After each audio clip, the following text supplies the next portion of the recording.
Hello, my fellow YouTubers, and welcome back to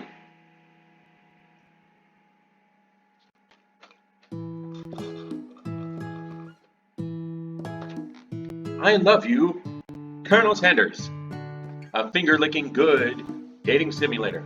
Now, in the last episode, we transcended to the next plane of existence and identified the Colonel's secret recipe. But we are going to keep it a secret. And now, here we go. You approach Colonel Sanders. Colonel Sanders smiles ever so softly as you approach. He stops what he is doing and allows you to break the silence. Colonel, I wondered if I could talk to you for a second. Anything for a fellow chef. What exactly was on that chicken?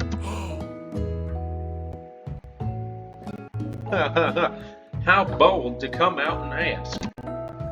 It's an idea I had for a new combination of flavors that will make me my fortune and establish my legacy for all time as I open a chain of highly successful fried chicken restaurants. No big deal. It's just you and me here talking. I can keep a secret. In fact, I've got some of my own that I'd be willing to trade. What's the rush? The semester is only getting started. We got 2 more whole days to get to know each other. He's clearly not one to give it up easily.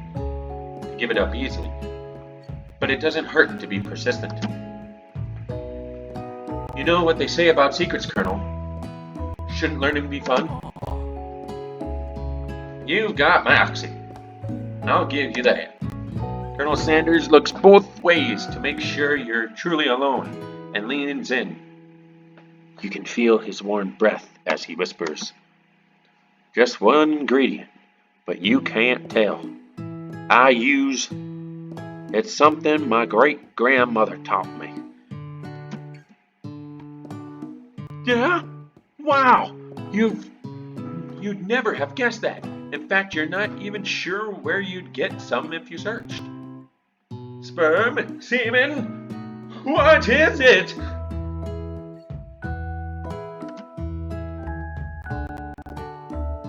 And blank definitely isn't the flavor you've tasted before.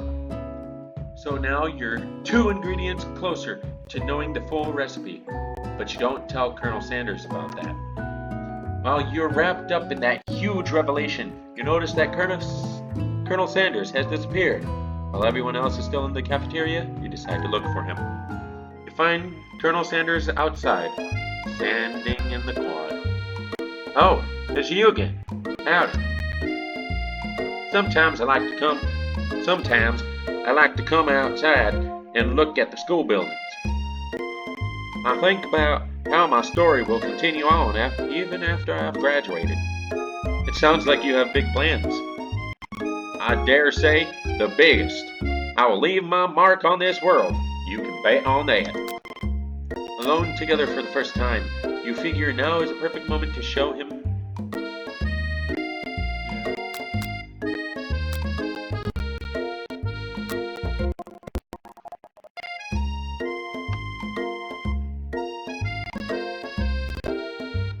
Be modest, but thoughtful.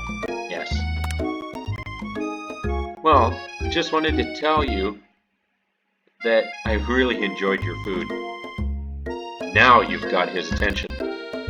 The flavors were complex but comforting. The interplay between salty, savory, and peppery. It was perfect. I appreciate the compliment, Chris. I'm sure you'll be a big success. I know we've only met today, but I'm starting to get the same feeling about you. We should head back inside. The next lesson starts soon. You step into the massive cooking arena where the afternoon lesson will take place. Each student gets an oven and all the tools and ingredients they could need. Look at this place. It's magnificent. Finally, we get to show our stuff. Wait a second. Oh no! We have to show our stuff. What if I totally blow it? You're not gonna blow anything, except maybe kisses to the crowd of fans you're going to earn with your signature, adorable tiny food creations. Welcome, students, to the cooking area. For today's lesson, we'll be cooking with hotness. Hurry up and pair off. Naturally, Miriam looks over at you, but unable to control yourself. You pounce on Colonel Sanders. Hey, Colonel, would you like to tackle this lesson as a team? A team of two, that is. Me and you, if that wasn't clear. Totally forgetting our best friend like the asshat that we are. Want to be my partner? Sure, Chris. I'll prepare our station. Without you as a partner, Miriam is standing all alone. Two different students quickly take notice. Hello, partner. Beep boop. Oh my, two potential partners?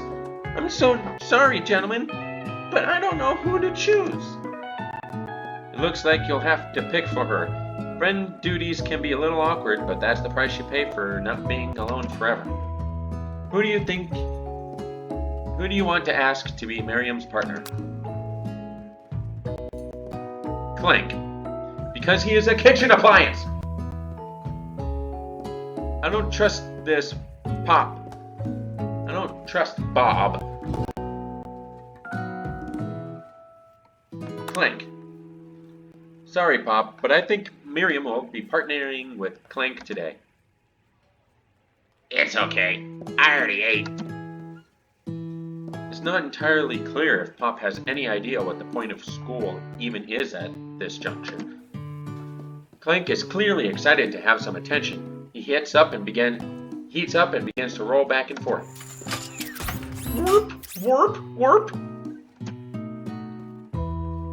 Hold on there, fella. We don't even know the assignment yet. Technically, Clank might not have a face, but there's something charming and earnest about him.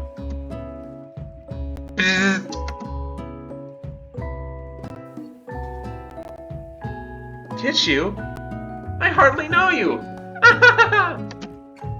Clank judders and a panel shakes loose. You get the impression that this is a sign of affection. Looks like you two will be fine. Now, it's time to focus on your own cooking classwork.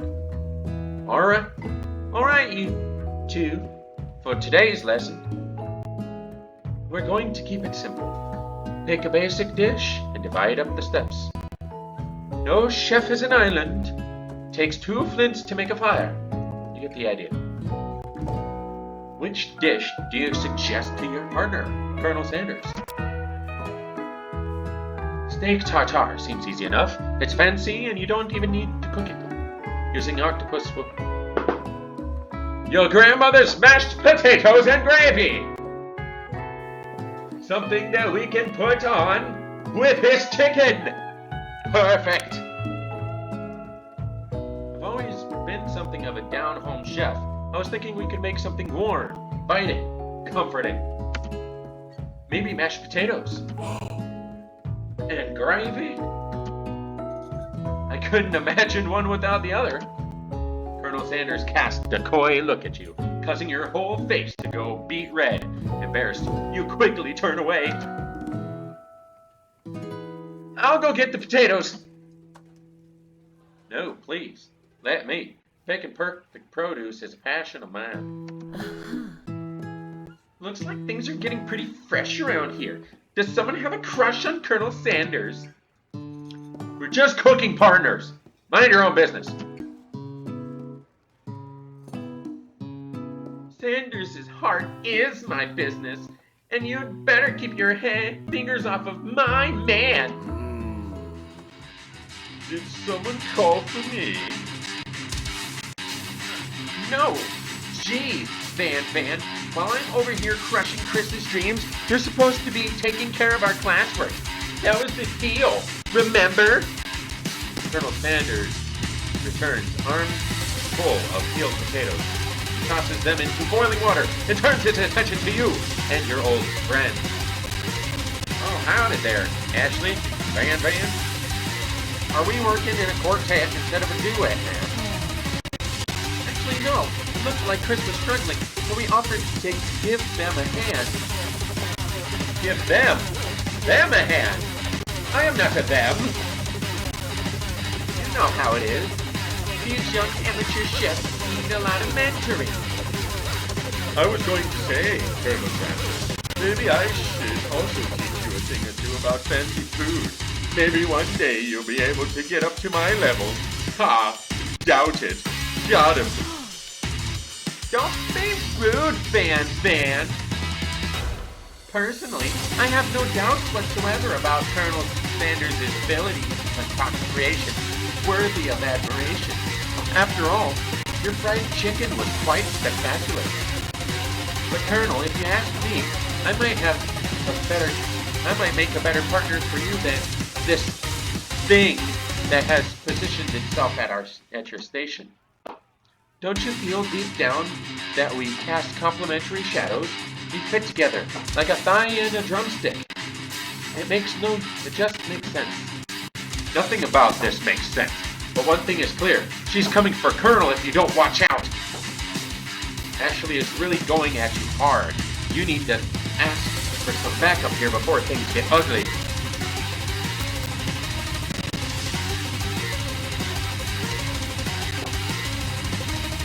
For this one, I will choose my best friend.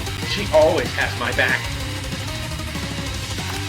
You turn to Miriam. As soon as you find her, she senses it and looks back. This girl's friend in need radar is second to none. She immediately comes running over. Is someone threatening my friend? I will destroy them! I actually think that Ashley and Van were just leaving. Leaving you in the dust. She's a beast. My skills as a chef, perhaps. But stepping away from this competition, you are sorely mistaken. Mary, you're a loyal friend, but Chris is my partner for today's activity. He looked for Sprinkles in hopes that he might step in, but he's nowhere to be found. Damn those cute corgis and their short but sturdy stature. You look down at your station and realize that in the tension of the moment, your hands have been cooking on autopilot. Distracted by the drama, you already crushed the boiled potatoes into a perfectly creamy mashed texture with plenty of butter and cream for flavor. It's as if your natural passion guided you through the steps. You know so well why your attention was elsewhere. I know just what to do. Colonel Sanders extends his hand. He's holding a beautiful white porcelain gravy boat, out of which pours a smooth brown gravy, smothering your nearly finished potato dish. Gravy flows down the mound of mashed potatoes. The results look spectacular. Granny would be very proud. Colonel Sanders holds a fork out to you.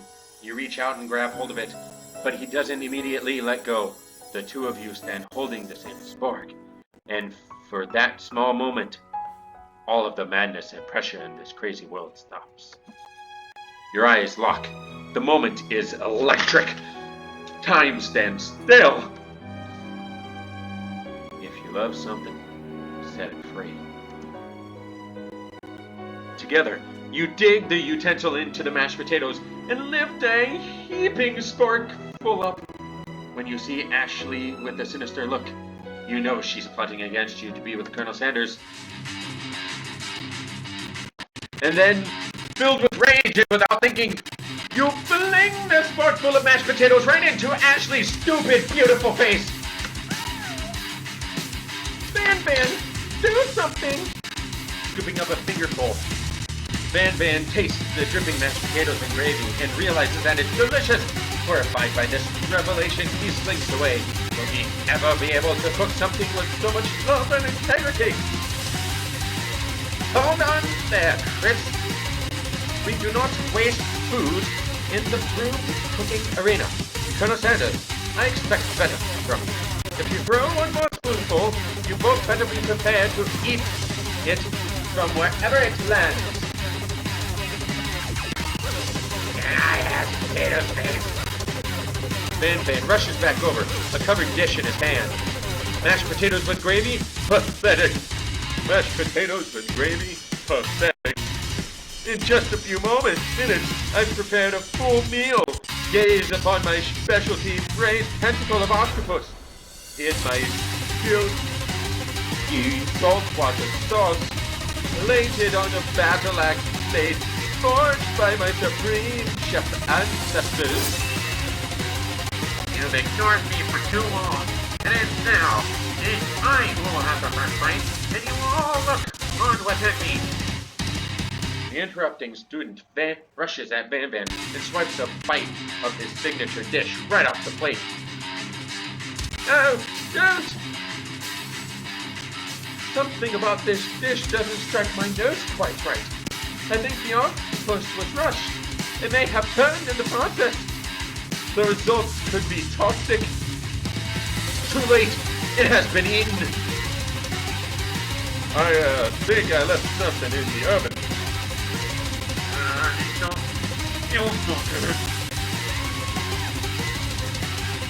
It killed him! Everyone step back. Don't take another bite. When you look back at the plate, the rest is gone. You notice the tip of the tentacle being slurped up in Pop's mouth. Pop winces in pain for a moment, then is almost immediately back to his oblivious self. Tastes like poison. The entire class is gathered to watch Pop's final moments. Shock has frozen the whole crowd. They are as motionless as statues. The class bell rings, disrupting the moment and snapping everyone back to reality. It would appear that Pop's enthusiasm for trying new things, despite obvious danger, has inoculated him against poisons of all kinds. I'm not sure if the professors here make enough money. Hello. I just turned into a ghost over here. Seeing that you're shaken up by that really annoying student and all his nonsense, Colonel Sanders approaches you. I'm sorry you had to go through that. Please, let me walk you home. What? Like for real? Oh, come on. You follow Colonel Sanders out of the room. At night, the school building has taken on another vibe entirely. It's dark, and more than a little spooky. Colonel Sanders stands in the quad's neon glow and speaks softly. Those mashed potatoes you made in class today. Before you go on, I want you to know, they're not a great representation of my skills. I didn't even realize I was making them. They were amazing. Tasting them, it reminded me why I became so passionate about food to begin with. Colonel Sanders is getting choked up. Cooking is obviously important to him. In a way, you find that inspiring. Now might be the perfect time to tell him you're developing feelings for him. Colonel Sanders? Yes, Chris? There's something I need to tell you. Hold it right there. There's something I need to tell you first. Oh, jeez. You see, when I was just a boy, I had a dream that one day I would be the greatest chef the world has ever seen. And every day since, I have been working toward that dream, day and night, never stopping, never resting. Also lifting a lot of weights, like so many weights. We should follow our dreams with all our hearts, that our souls may grant them like wishes floating on a shooting star. Hey, no, you. Shut up. I'm the one here to say inspirational stuff and be the star of the story. Are we forgetting that your cooking literally just killed somebody? You can't prove that. I also saw you kill that guy. What was his name? Somewhere in the distance, you hear a long, sad sigh. Forget him. We're talking about me. Me. I'm the hero. The Sport Monster is here to find the hero. I think I left the fridge door open. Later, nerd. How dare you threaten me as I was letting down my guard and connected with another chef at an emotional level. Be afraid. Be very afraid of me because I'm a monster. See? Is he rhyming on purpose, or is that just a coincidence? Before you can discuss syntax any further, it's a turn-based fight sequence. What will you do? I will attack. You decide to go on the attack. Which attack will you use? Cook with love. Cook with love does 1 damage. It just got real. That attack really upsets Sport Monster. Sport Monster goes on the attack. They spit hot gravy at you. You take 1 damage. Defend. You decide to defend. Which defense will you use? Trepidation. You continue to stay back and endure whatever comes your way. Seems like a pretty weird strategy, but okay, sure. You do you. Sport Monster focuses their mashed mind and draws in energy from Mother Earth itself. They grow larger and more intimidating. How will you respond? I shall attack. You decide to go on the attack. Which attack will you use? Cook with love. Cook with love does 1 damage. Sport Monster is no quitter. Buffed up and ready to rumble. They go on the attack once again. Sport Monster uses Utilitensel. You take 2 damage from the attack. If you take too much more damage, you're not going to survive the battle. Defend. You decide to defend. Which defense will you use? Buff. No one can control this much buffness. You start to feel bloated and quite frankly a little gassy. You'd better attack too, or you're likely to explode. You decide to go on the attack. Chow down! Chow down does 2 damage. A powerful blow. Sport Monster is oozing cheese sauce onto the lawn of the quad. I wonder who is going to clean that up. Feeling vulnerable, Sport Monster prepares for its ultimate attack. Rounded edge. Wow, Ellen, your reign of terror stops now. Stop there. Colonel Sanders summons the energy of 1,000 chickens. Hot power pinch. Hot power pinch does 10 damage. Try saying that 5 or 10 times fast. I bet you can't. Hot power pinch. Hot power pinch. Hot power pinch. See, I can't even do it. I'm so excited by this battle. Sport Monster is defeated. You saved me. An injured Sport Monster spews steam into the night.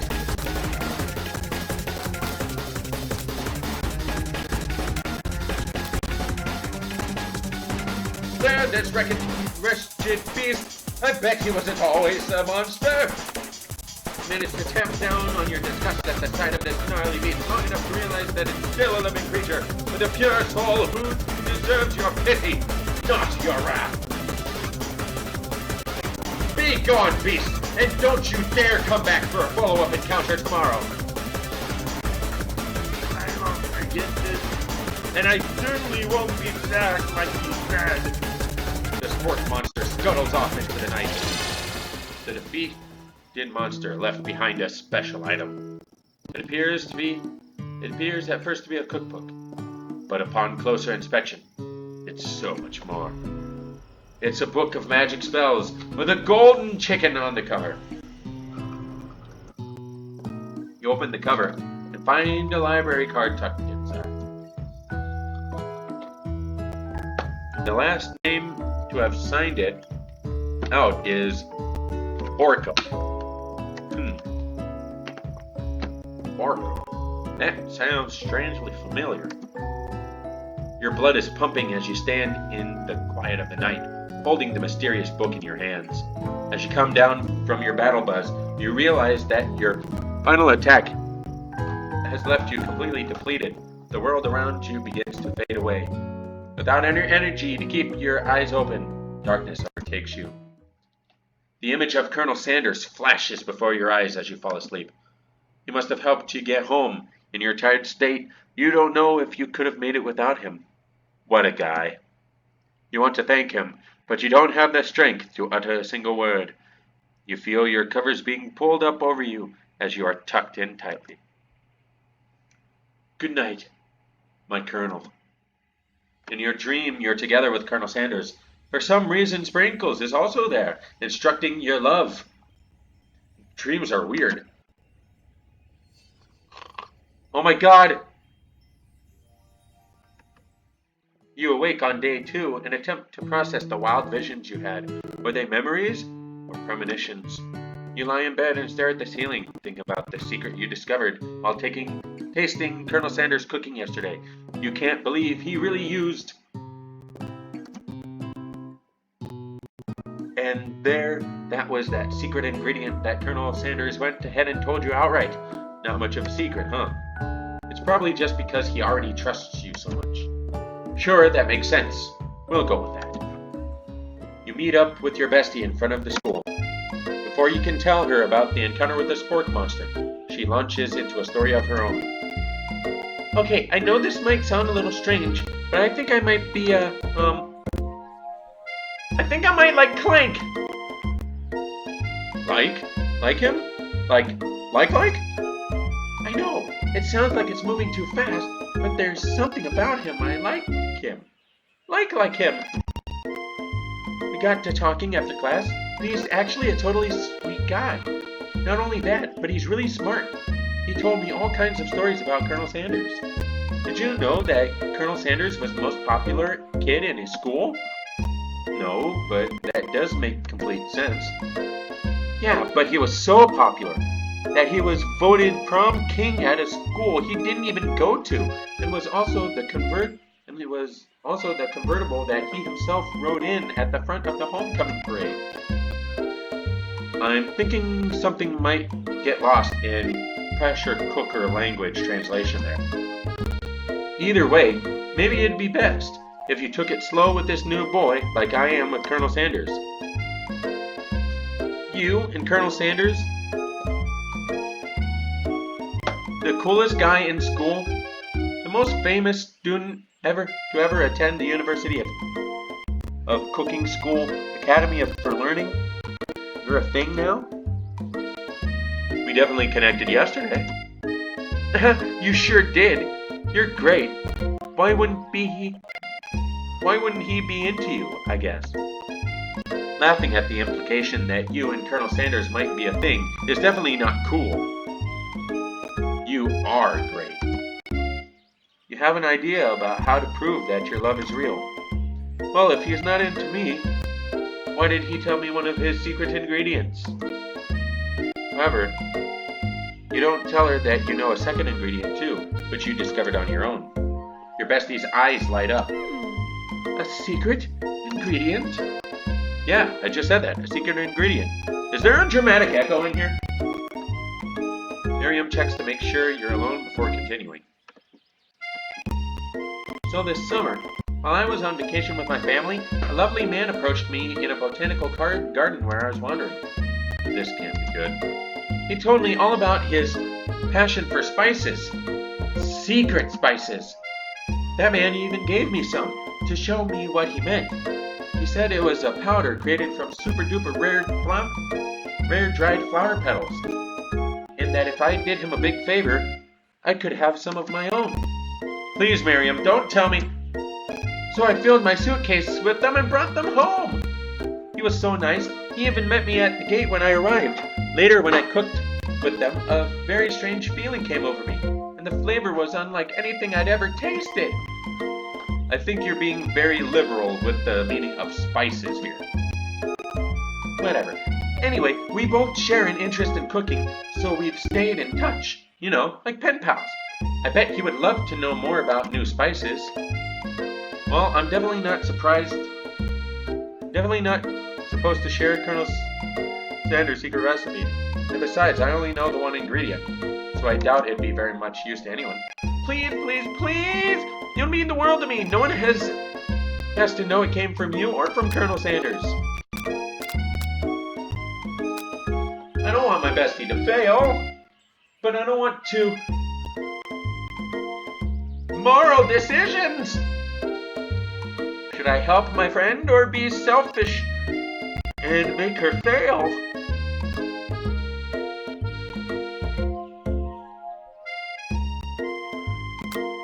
If I do this, she will fail. And that's not what a friend should do. A friend should help her. I'm sorry, Colonel. I was weak. Okay, I'll tell you, but it has to stay secret. Miriam Nerd nods furiously. He told me that he uses blank. Never would have guessed it, would you? Her eyes light up imagining such a thing, and you figure that you've satisfied her curiosity and she'll move on. However, she immediately turns around and does some thumb typing on her phone that you can't quite see. That's probably not good. Before you can ask her to confirm that she definitely was not texting secrets to other people, you're interrupted. The wind gushes in. Cherry blossom petals fill the air. It's Colonel Sanders. He's arriving at school. Run to him. You decided that the best way to show Miriam how serious you and Colonel Sanders are would be to run to him. Surely he'll sweep you up onto the back of his stallion and you'll ride away together. That'll show her good. Oh, Colonel! My Colonel! However, your sudden movement surprised the horse and it rears up, kicking you directly in the face. The force of the blow completely knocks you out cold. In the darkness, you see a vision. Chris, I am here to deliver you a message. Not this guy. It is important that you remember this exactly as I say it. If you forget, the world could end, so you know it's serious. I have been trapped in a realm beyond, but a great prophecy relies on my return. Only you can save me. All you have to do is repeat my name 3 times, and that name is... But before he can continue, you suddenly awake. God damn it! Oh, jeez. You awake to find Colonel Sanders tending to you. He roused you back to life with a satchel of secret spices. Or is that just his natural seasoned musk?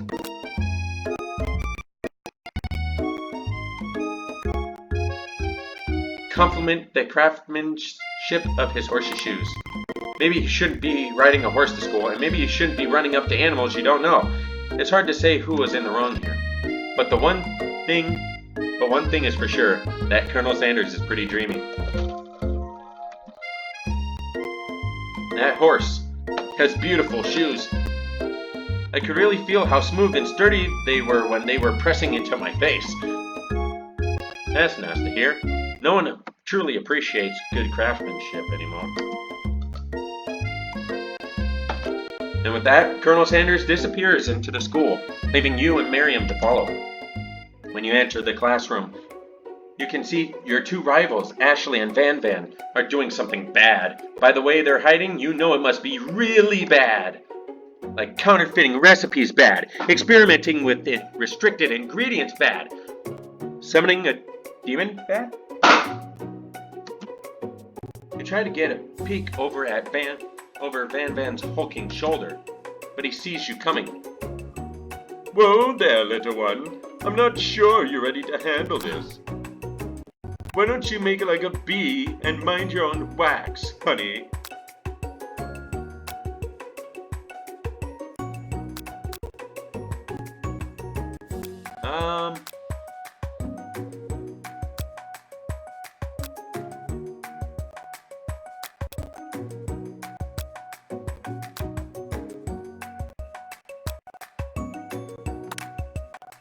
immediately dress the rivals down for their immature behavior.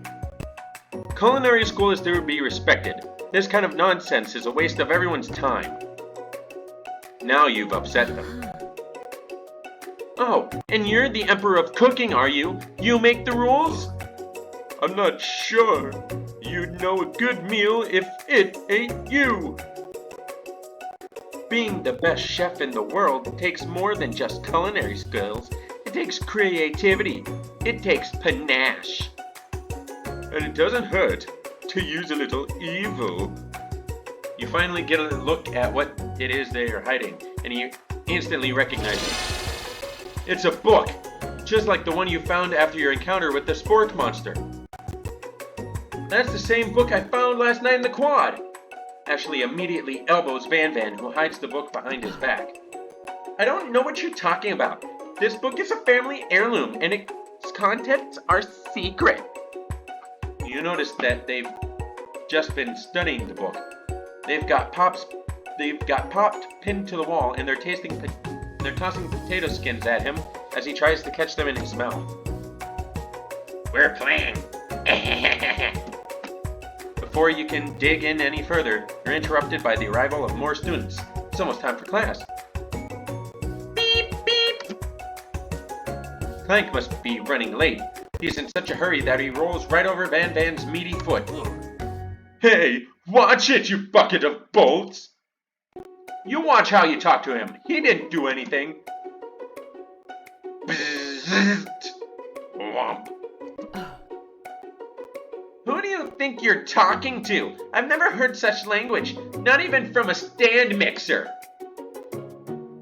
Womp, womp. No, your mother was a stand mixer. Van Van jumps to attack Clank, but Clank shocks Van Van, sending him flying across the room. Protect me, Colonel Sanders. These crazed men are about to come to blows. I think it must be over me, but I'm not interested in either of them. Ashley's tone has completely changed in an instant. She bats her eyelashes at Colonel Sanders. Surely he must know that this is a ruse, right?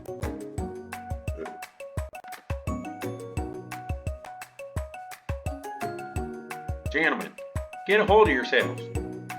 Save it for the arena, at least. Or don't. Honestly, what do I care? I've got lofty career aspirations to focus on. Maybe I can help you with your business plan. Just then, Sprinkles arrives to signal the true start of the class day. He's panting, which doesn't seem that abnormal. He's a professor, but also he's a dog. Students, please take your seats. I apologize for my late arrival. I spent the morning chasing a car around town, and my tiny legs are very, very tired. But I'm here now, and I hope you're ready to learn. Rub his furry dog belly. He loves it. Sprinkle stops in his tracks and sniffs the air around you. Something has him in a trance. It's the scent left on you from Colonel Sanders. Sprinkles jumps on you and licks your face.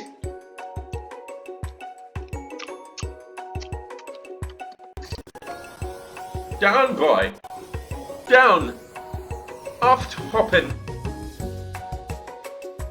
That command shouted by Colonel Sanders has snapped Sprinkles out of his trance.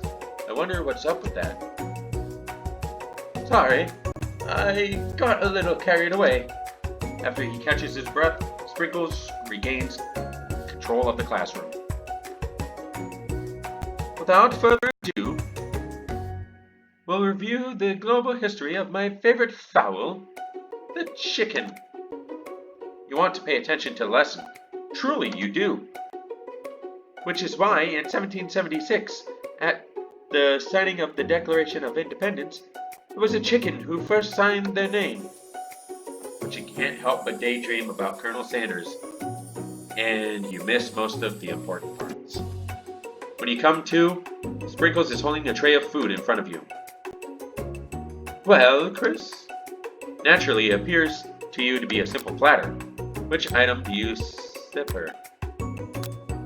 sample? This we will do in the next episode. Thank you guys so much for watching, and I hope you guys enjoyed.